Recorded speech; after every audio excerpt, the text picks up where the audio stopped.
संयुतं लोकश्लोकविवर्धनं च कुरुते तादृश्य संक्षालनात् एतस्यैव हि मित्रसंहितमथो नामान्तरं श्रूयते लोकाधीश पुराणवाक्यमनिशं प्रीत्या समाकर्ण्यताम् पुराणप्रिय पुराणसेवा अवधारण श्री गुरुभ्यो नमः।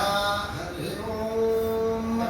अखण्डमण्डलाकारं व्याप्तं येन चराचरं तत्पदं दर्शितं येन तस्मै श्रीगुरवे नमः।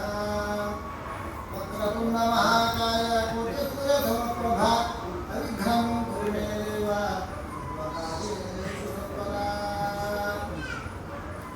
सर्वचैतन्यरूपां ताम् आद्यां विद्यां च धीमहि बुद्धिं प्रचोदयात्। ದೇವಿ ಭಾಗವತದಲ್ಲಿ ಜಯ ಮತ್ತೆ ಶುಕೋತ್ಪತ್ತಿಯ ಇಬ್ರು ಎರಡು ಒಂದು ಸಂದರ್ಭದಲ್ಲಿ ನಾರದರಲ್ಲಿ ವೇದವ್ಯಾಸರು ಕೇಳ್ತಾರೆ, ತನಗೆ ಉತ್ತಮವಾದಂತಹ ಒಂದು ಸಂತತಿಯನ್ನ ಒಬ್ಬ ಮಗನನ್ನ ಪಡೆಯಬೇಕು ಎನ್ನುವಂತಹ ಆಸೆ ಆಗಿದೆ. ಆದ್ದರಿಂದ ಯಾವ ದೇವರನ್ನು ನಾನು ಆರಾಧಿಸಬೇಕು ಎಂಬುದಾಗಿ ನಾರದರಲ್ಲಿ ವೇದವ್ಯಾಸರು ಕೇಳಿದಾಗ ನಾರದರು ಹೇಳ್ತಾರೆ, ನಾನು ನನ್ನ ತಂದೆಯನ್ನು ಕೇಳಿದ್ದೇನೆ ಎಂಬುದಾಗಿ. ಒಮ್ಮೆ ತಂದೆ ಹೇಳುವಂತಹ ವಿಚಾರವನ್ನು ನಾರದರು ಹೇಳ್ತಾ ಇದ್ದಾರೆ, ವಿಷ್ಣು ಎಲ್ಲ ದೇವತೆಗಳಲ್ಲೂ ಶ್ರೇಷ್ಠನಾದವನು ಎಂಬುದಾಗಿ ನಾನು ಭಾವಿಸಿದ್ದೆ. ಆದರೆ ಒಮ್ಮೆ ವಿಷ್ಣು ಕೂಡ ತಪಸ್ ಮಾಡ್ತಾ ಇರುವುದನ್ನು ನೋಡಿ ನನಗೆ ಆಶ್ಚರ್ಯ ಆಯಿತು. ನೀನು ಯಾರನ್ನು ಕುರಿತು ತಪಸ್ ಮಾಡ್ತೀವಿ ಅಂತ ಹೇಳಿ ನಾನು ಕೇಳಿದೆ ಇತ್ಯಾದಿಯಾಗಿ ವಿಚಾರಗಳನ್ನೆಲ್ಲ ಹೇಳಿ ಅನಂತರದಲ್ಲಿ ವಿಷ್ಣು ಕೂಡ ಎಷ್ಟು ಫಲದಂತನಾಗಿದ್ದಾನೆ ಅನ್ನುವಂಥದ್ದಕ್ಕೆ ಒಂದು ಮಧುಮೇಹ ಬರ ಒಂದು ಹುಟ್ಟಿನ ಕಥೆಯನ್ನು ಹೇಳಿದ್ರು. ಇನ್ನೊಂದು ಕಡೆ ವಿಷ್ಣು ಹಯಗ್ರೀವನಾದಂತಹ ಒಂದು ವಿಚಾರ. ಇಲ್ಲಿ ಯಾವುದೂ ಆಕಸ್ಮಿಕವಲ್ಲ, ಎಲ್ಲವೂ ಕೂಡ ಪೂರ್ವಯೋಜಿತವಾಗಿ ನಡೀತಾ ಇರ್ತದೆ. ಕಾರಣ ಇಲ್ಲದೆ ಯಾವ ಕಾರ್ಯವೂ ಆಗಲಿಕ್ಕೆ ಸಾಧ್ಯ ಇಲ್ಲ ಅನ್ನುವಂತಹ ವಿಚಾರಗಳೆಲ್ಲ ಇಲ್ಲಿ ನಾವು ಗಮನಿಸಬೇಕಾದಂತಹದ್ದು. ಒಮ್ಮೆ ವಿಷ್ಣು 10,000 ವರ್ಷಗಳ ಕಾಲ ದೇವತೆಗಳ ರಾಕ್ಷಸರ ಜೊತೆಗೆ ಯುದ್ಧ ಮಾಡಬೇಕಾಗಿ ಬರ್ತದೆ. ಯುದ್ಧ ಮಾಡಿ ಯುದ್ಧದಲ್ಲಿ ರಾಕ್ಷಸರನ್ನೆಲ್ಲ ಸಂಹಾರ ಮಾಡ್ತಾನೆ. ಅವನಿಗೂ ಕೂಡ ಸುಸ್ತಾಗ್ತದೆ. ಸುಸ್ತಾಗಿ ವಿಶ್ರಾಂತಿ ತೆಗೆದುಕೊಳ್ಬೇಕು ಅನ್ನುವಂತಹ ಆಸೆ ಆಗ್ತದೆ. ಆವಾಗ ತಾನು ಯುದ್ಧ ಮಾಡಲಿಕ್ಕೆ ಹಿಡಿದಂತಹ ಯಾವುದು ಧನುಸ್ಸಿದೆ ಅದನ್ನೇ ಭೂಮಿಗೆ ಹುಗಿದು ಆ ಭೂಮಿಗೆ ಒರಗಿ ವಿಶ್ರಾಂತಿಯನ್ನು ಪಡಿತಾನೆ. ಹಾಗೆ ಅವನು ನಿದ್ರೆ ಬರ್ತದೆ. ಹಾಗೆ ಕೂತೆ ನಿದ್ರೆಯನ್ನು ಮಾಡ್ತಾ ಇರ್ತಾನೆ. ನಾವು ಮಾತ್ರ ಅಲ್ಲ, ಈಗ ಕೆಲವು ಸರ್ತಿ ನಾವು ವೇದ ಪಾರಾಯಣ ಮಾಡ್ತಾನೆ ಕೂತು ನಿದ್ರೆ ಮಾಡೋದಿರುತ್ತೆ. ಹಾಗೆ ಭಾಗವತ ಪಾರಾಯಣ ಮಾಡ್ಕೊಂಡು ಕಂಬಕ್ಕೆ ನಿದ್ರೆ ಮಾಡುವಂತಹದ್ದು ಇರ್ತಾರೆ. ಇದೆಲ್ಲ ಏನು ವಿಶೇಷ ಅಲ್ಲ. ಅಂತಹ ವಿಷ್ಣುವ ನಿದ್ದೆ ಮಾಡಿರುವಂತಹದ್ದು ನಮಗೆ ಆದರ್ಶವಾಗಿದೆ. ಆದ್ದರಿಂದ ಸುಸ್ತಾದಾಗ ನಿದ್ರೆ ಮಾಡುವಂತಹದ್ದಲ್ಲ, ನಿದ್ರೆ ತಾನಾಗಿ ಬರುವಂಥದ್ದು. ಬಂದಾಗ ಅದನ್ನು ಹಿಡಿದುಕೊಂಡ್ರೆ ಯಾವ ಕೆಲಸವನ್ನು ವ್ಯವಸ್ಥಿತವಾಗಿ ಮಾಡಲಿಕ್ಕೆ ಸಾಧ್ಯ ಇಲ್ಲ. ಆದ್ದರಿಂದ ಅಂತಹ ನಿದ್ರೆ ಬಂದಾಗ ಯಾರಾದರೂ ನಾನು ಹೇಳುದು, ಅಂತಹ ನಿದ್ರೆ ವೇಗವಾಗಿ ಬಂದಾಗ ನಾವು ವಾಹನವನ್ನು ಚಾಲನೆ ಮಾಡ್ತಾ ಇರ್ತೇವೆ. ಅಂತಹ ಸಂದರ್ಭದಲ್ಲಿ ನಿದ್ರೆ ಬಂದಾಗ ಒಂದು ಸ್ವಲ್ಪ ಹೊತ್ತು ಅದನ್ನು ಗಾಡಿಯನ್ನು ಬದಿಯಲ್ಲಿ ನಿಲ್ಲಿಸಿ ನಿದ್ರೆಯನ್ನು ಮಾಡ್ಕೊಳ್ಬೇಕು. 5 ನಿಮಿಷ ಸಾಕಾಗ್ತದೆ, ಜಾಸ್ತಿ ಹೊತ್ತು ಬೇಕಾಗುವುದಿಲ್ಲ. ಹಾಗೆ ಇದೆಲ್ಲ ನಮ್ಮ ಅನುಭವದಲ್ಲಿರುವಂಥದ್ದು. ವಿಷ್ಣು ಕೂಡ ಹಾಗೆಯೇ ಎಷ್ಟು ಕೆಲಸ ಇದ್ರೂ ಕೂಡ ಅದನ್ನೆಲ್ಲ ಬದಿಯಲ್ಲಿಟ್ಟು ಒಂದು ಸ್ವಲ್ಪ ವಿಶ್ರಾಂತಿಯನ್ನು ತೆಗೆದುಕೊಳ್ತೇನೆ ಅಂತ ಹೇಳಿ ಹಾಗೆ ಒರಗಿದ್ದಾನೆ. ನಿದ್ರೆ ಮಾಡಿದ್ದಲ್ಲ, ನಿದ್ರೆ ತಾನಾಗಿ ಬಂದಿದೆ. ನಿದ್ರೆ ಮಾಡ್ತೇನೆ ಅಂತ ಹೇಳಿಕೊಂಡು ಹೋಗುವುದಿಲ್ಲ. ಅದು ಬಂದಾಗ ನಾವು ಅದನ್ನು ಸ್ವೀಕರಿಸಬೇಕು. ಹಾಗೆ ವಿಷ್ಣು ಕೂಡ ಸ್ವೀಕರಿಸಿ ವಿಶ್ರಾಂತಿಯನ್ನು ಪಡೆದಿದ್ದಾರೆ. ಅಂತಹ ಒಂದು ಸಂದರ್ಭದಲ್ಲಿ ದೇವತೆಗಳು ಒಂದು ಯಜ್ಞವನ್ನು ಮಾಡಬೇಕು ಅನ್ನುವಂತಹ ತೀರ್ಮಾನವನ್ನು ಮಾಡ್ತಾರೆ. ಆವಾಗ ದೇವತೆಗಳ ಎಲ್ಲ ಒಟ್ಟಾಗಿ ಚರ್ಚೆಯನ್ನು ಮಾಡ್ತಾರೆ. ಆವಾಗ ವಿಷ್ಣು ಇಲ್ಲದೆ ಯಾವ ಚರ್ಚೆಯೂ ಕೂಡ ಪೂರ್ಣ ಆಗುವುದಿಲ್ಲ. ಆದ್ದರಿಂದ ವಿಷ್ಣುವಿನ ಹತ್ರ ಹೋಗುವ ಅಂತ ಹೇಳಿ ವಿಷ್ಣುವಿನ ಸಮೀಪಕ್ಕೆ ಹೋಗ್ತಾರೆ. ಆದರೆ ವಿಷ್ಣು ನಿದ್ರೆ ಮಾಡ್ತಾ ಇರ್ತಾರೆ. ಅದನ್ನು ನೋಡಿದಂತಹ ದೇವತೆಗಳು ವಿಷ್ಣು ನಿದ್ರೆ ಮಾಡ್ತಾ ಇರುವಾಗ ಎಚ್ಚರ ಮಾಡುವುದು ಸರಿಯಲ್ಲ. ಯಾಕೆಂತ ಹೇಳಿದರೆ ನಿದ್ರಾಭಂಗ, ಕಥಾಚ್ಛೇದ ದಂಪತಿಗಳಲ್ಲಿ ಒಡಕನ್ನು ಹುಟ್ಟಿಸುವಂತಹದ್ದು ಇದೆಲ್ಲ ಮಹಾಪಾಪದ ಕೆಲಸ. ಆದ್ದರಿಂದ ಅವನ ನಿದ್ರೆಯನ್ನು ನಾವಾಗಿ ಎಬ್ಬಿಸಬಾರದು. ಅವನ ನಿದ್ರೆ ಹಾಳಾಯಿತು ಅಂತ ನಾವು ಮಾಡಬಾರ್ದು.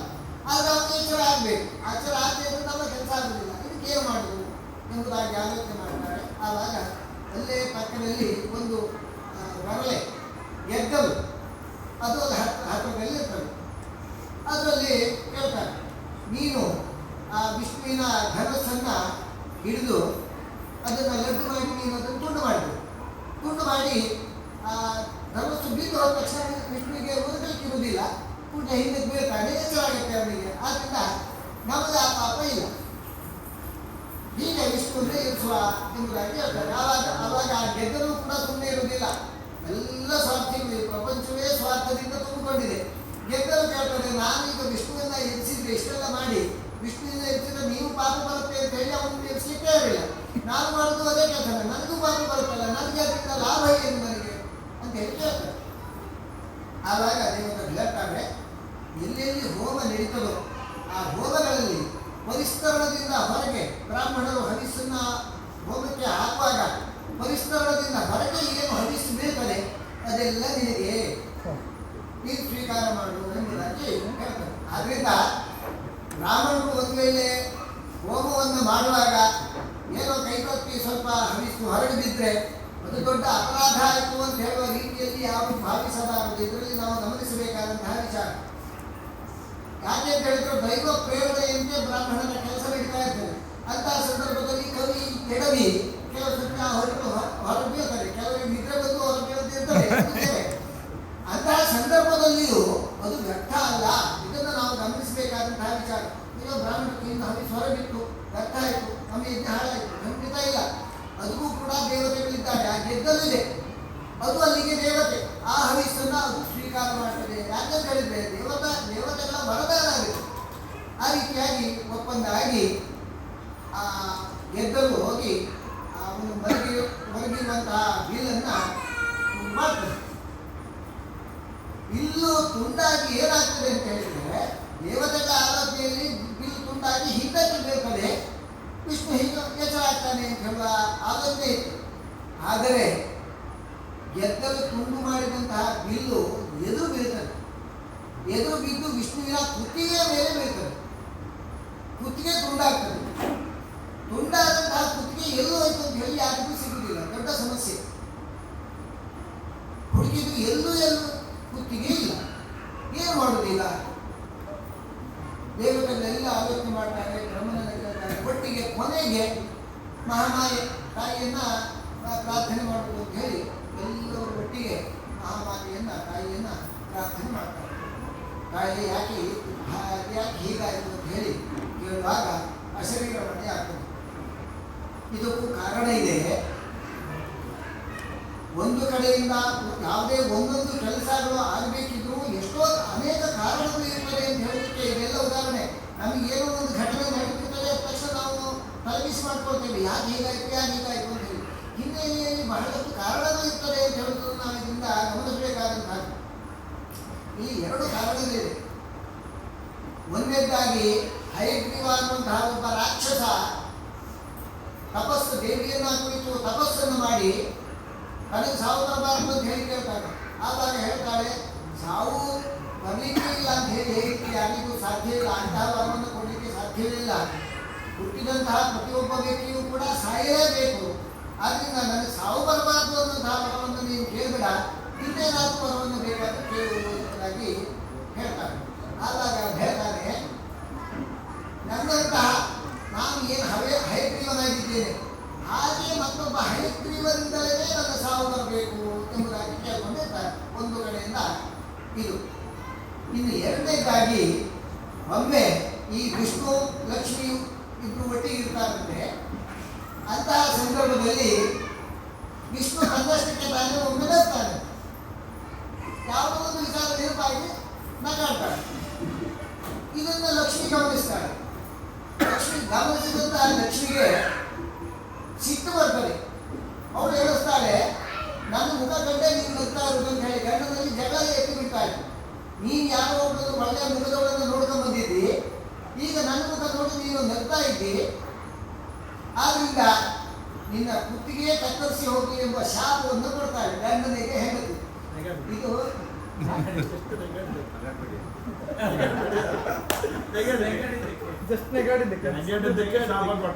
ಹೌದು, ನಗಾಡಿದ್ದಕ್ಕೆ ಅಂತ ಹೇಳಿದ್ರೆ ತನ್ನ ಕಾರಣವನ್ನು ಹೇಳ್ತೇನೆ. ಯಾಕೆ ಅಂತ ಹೇಳಿದ್ರೆ ಸವತ್ ಮಾತ್ಸರ್ಯ ಅಂತ ಹೇಳಿದ್ರೆ ಎಷ್ಟು ಇರ್ತದೆ ಅಂತ ಹೇಳಿ ಹೆಂಗಸರಲ್ಲಿ ಅವರು ಎನಿಸಿದ್ದು ಏನಂತ ಹೇಳಿದ್ರೆ, ತನ್ನಕ್ಕಿಂತ ಸುಂದರವಾದಂತಹ ಯಾವುದೋ ಮತ್ತೊಬ್ಬರನ್ನ ಇವನು ಮನಸ್ಸಿನಲ್ಲಿ ಇಟ್ಕೊಂಡಿದ್ದಾನೆ. ಈಗ ನನ್ನ ಮುಖ ಅವಳನ್ನು ನೋಡಿದ ಮೇಲೆ ಇವನಿಗೆ ನನ್ನ ಮುಖ ಏನು ಚಂದ ಕಾಣುವುದಿಲ್ಲ ಅಂತ ಹೇಳುವಂತ ಆಸಿತ್ತು. ಹಾಗೆ ಹೇಳ್ತಾಳೆ ಅವಳು, ಇದೀಗ ನನ್ಗಿಂತ ಚಂದ ಇದ್ದವಳು ಯಾರು ಸಿಕ್ಕಿರಬೇಕು. ಈಗ ನನ್ನ ಮುಖ ನೋಡಿದ್ರೆ ಇಷ್ಟು ದಿವಸ ನನ್ನ ಮುಖ ನಿಮಗೆ ಚಂದ ತೋರ್ತಿತ್ತು, ಈಗ ನನ್ನ ಮುಖ ನೋಡಿ ನೀನು ನಗ್ತಾ ಇದ್ದೀವಿ ಅಂತ ಹೇಳಿ ತನಗೇನಾದ್ರು ಮಾಡ್ತಿಲ್ಲ, ಮತ್ತೊಬ್ಬರಿಗೆ ಹಾಗೆ ಆಗ್ಬೇಕು ಅಂತ ಹೇಳಿ ನಿನ್ನ ತಲೆ ಕತ್ತರಿಸಿ ಹೋಗ್ಲಿ ಅಂತ ಹೇಳಿ ಹೇಗಾಗ್ಬೇಕು ಅಂತ ಹೇಳೋದು ಗೊತ್ತಾಗುತ್ತದೆ. ಹಾಗೆ ಇಂಥದ್ದೊಂದು ಶಾಪ ವಿಷ್ಣುವಿಗೆ ಇದೆ. ಆದ್ರಿಂದ ಈಗ ತಲೆ ಕತ್ತರಿಸಿದ್ದು ಕತ್ತರಿಸಿ ಹೋಗಿದೆ. ಆಯ್ತಪ್ಪ, ತಲೆ ಕತ್ತರಿಸಿ ಹೋಗಿದೆ, ಶಾಪಕ್ಕೆ ಒಂದು ಅಂತ ಆಯ್ತಲ್ಲ, ಇನ್ನೊಂದು ತಲೆ ಸಿಗಲಿ ಅಂತ ಹೇಳಿದ್ರೆ ಆ ತಲೆ ಸಿಗ್ಲಿಕ್ಕೆ ಸಾಧ್ಯ ಇಲ್ಲ. ಯಾಕೆಂತ ಹೇಳಿದ್ರೆ ಇನ್ನೊಂದು ಕೆಲಸ ಆಗಬೇಕಿದೆ. ಹಯಗ್ರೀವನನ್ನು ಕೊಲ್ಲಬೇಕಾಗಿದೆ. ಅವನು ವೇದದ ಜ್ಞಾನವನ್ನೆಲ್ಲ ಅಪಹರಿಸಿಕೊಂಡು ಹೋಗಿ ಪಾತಾಳದಲ್ಲಿ ಕೂತಿದ್ದಾನೆ. ಅವನನ್ನು ಸಂಹಾರ ಮಾಡಬೇಕಾಗಿದೆ. ಅದಕ್ಕೋಸ್ಕರವಾಗಿ ಏನು ಮಾಡುದು ಹಾಗಾದ್ರೆ ಅಂತ ಹೇಳಿದ್ರೆ, ಇವನಿಗೆ ಒಂದು ಕುದುರೆಯ ತಲೆಯನ್ನು ಜೋಡಿಸಿ ಎಂಬುದಾಗಿ ಮಹಾಮಾತೆಯ ಆಜ್ಞೆ ಆಗ್ತದೆ, ಅಶರೀರವಾಣಿ ಆಗ್ತದೆ. ಆವಾಗ ದೇವತೆಗಳೆಲ್ಲ ಬ್ರಹ್ಮನನ್ನು ಪುರಸ್ಕರಿಸಿಕೊಂಡು ಬ್ರಹ್ಮನೇ ಮುಖ್ಯನಾಗಿ ಇಟ್ಟುಕೊಂಡು ದೇವತೆಗಳು ಆ ವಿಷ್ಣುವಿಗೆ ಹಯದ ತಲೆಯನ್ನು, ಕುದುರೆಯ ತಲೆಯನ್ನು ಜೋಡಿಸ್ತಾರೆ. ಈಗ ಎಲ್ಲ ನಡೀತದಲ್ಲ ಕಸಿ, ಅದೀಗ ಹೊಸದಾಗಿ ಅಲ್ಲ, ಇಷ್ಟು ಮುಂದೆ ಇನ್ನೂ ಹೊರಗಿಲ್ಲ ಅಂತಾರೆ. ಯಾವುದೋ ಪ್ರಾಣಿಯ ಮುಖವನ್ನು ತಂದು ಯಾರಿಗೋ ಜೋಡಿಸುವಷ್ಟು ಮಟ್ಟಿಗೆ ಈಗ ಹೃದಯದ ಕಸಿ ಇದೆಲ್ಲ ನಡೀಲಿಕ್ಕೆ ಪ್ರಾರಂಭ ಆಗಿದೆ. ಯಾರಿಗೋ ಹೃದಯವನ್ನು ಯಾರಿಗೋ ಕೊಡುವುದು, ಯಾರಿಗೋ ಕಿಡ್ನಿಯನ್ನು ಯಾರಿಗೋ ಕೊಡುವುದು, ಇದೆಲ್ಲ ಆಗಿದೆ. ತಲೆ ಕತ್ತರಿಸಿ ಹೋದ ತಲೆಯನ್ನು ಜೋಡಿಸುವಂತಹ ಒಂದು ವಿಜ್ಞಾನದ ಮುಂದುವರಿಕೆ. ಗಣಪತಿಗೆ ಆನೆಯ ತಲೆಯನ್ನು ಸೇರಿಸಿದ್ದು, ಈಗ ಹಯಗ್ರೀವನನ್ನು ಮಾಡುವಂತಹದ್ದು, ಇಂತಹ ಒಂದು ವಿಜ್ಞಾನ ಆ ಕಾಲದಲ್ಲಿ ನಮ್ಮ ಪುರಾಣದಲ್ಲಿ ಸಿಗ್ತದೆ.